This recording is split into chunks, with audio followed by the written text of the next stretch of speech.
In the day's other news, Breonna Taylor's family demanded that officials release grand jury transcripts in her killing in Louisville, Kentucky. The panel opted this week not to charge any police officers with fatally shooting Taylor in her apartment. The state attorney general said they acted in self-defense after Taylor's boyfriend fired first.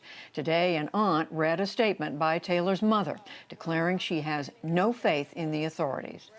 The system as a whole has failed her. You didn't just rob me of my family, you robbed the world of a queen. I hope you never have to know the pain of knowing your child is in need and help and you're not able to give them. There were new protests in Louisville last night. Activists vowed today to continue demonstrating until officers are charged with Taylor's killing. Meanwhile, the father of Jacob Blake joined Taylor's family today. His son is paralyzed after being shot by police in Kenosha, Wisconsin last month. You don't understand when it's your child. You can't fathom the emotions that you go through every night. You hear them talking to you. They're not there, and you hear them talking to you. I knew this family needed some energy, and I said, I'm coming. In a related development, an Illinois teenager accused of killing two protesters in Kenosha will fight extradition to Wisconsin. Attorneys for Kyle Rittenhouse filed notice at a hearing today. The federal government has executed a black inmate for the first time in nearly 20 years. A Texas man was put to death by lethal injection last night for killing an Iowa couple in 1999. Blacks make up 13% of the U.S. population, but nearly half of the inmates on federal death row. Confirmed U.S. cases of COVID-19 hit 7 million today. It came amid a new surge in Midwestern and Western states. But in Florida, Governor Ron DeSantis lifted all restrictions on businesses today. He said the costs and benefits must be balanced. The more businesses that can succeed, the more opportunities for parents to send their kids to school. I think a lot of those other things become easier to deal with. But let's not make any mistake about it.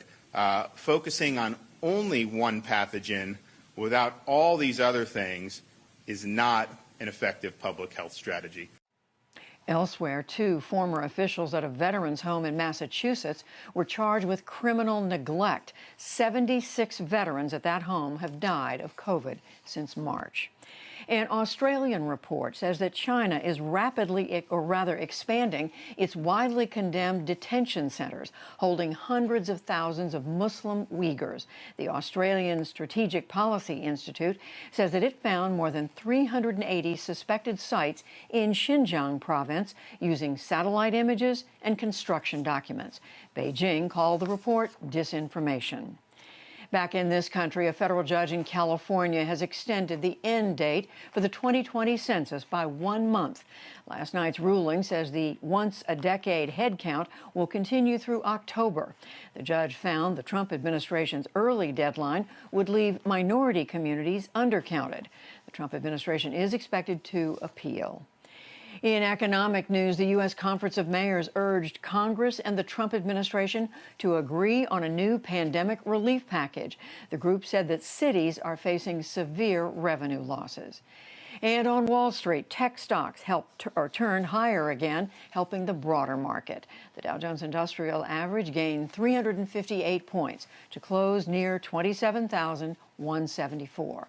The Nasdaq rose 241 points, and the S&P 500 added 51. Still to come on the NewsHour, Into the Woods, how the Trump administration is opening up the nation's largest forest to logging. Talking peace, the lead U.S. envoy seeking an end to America's longest war in Afghanistan. What an unclear election night result could mean for the future of the U.S., and much more.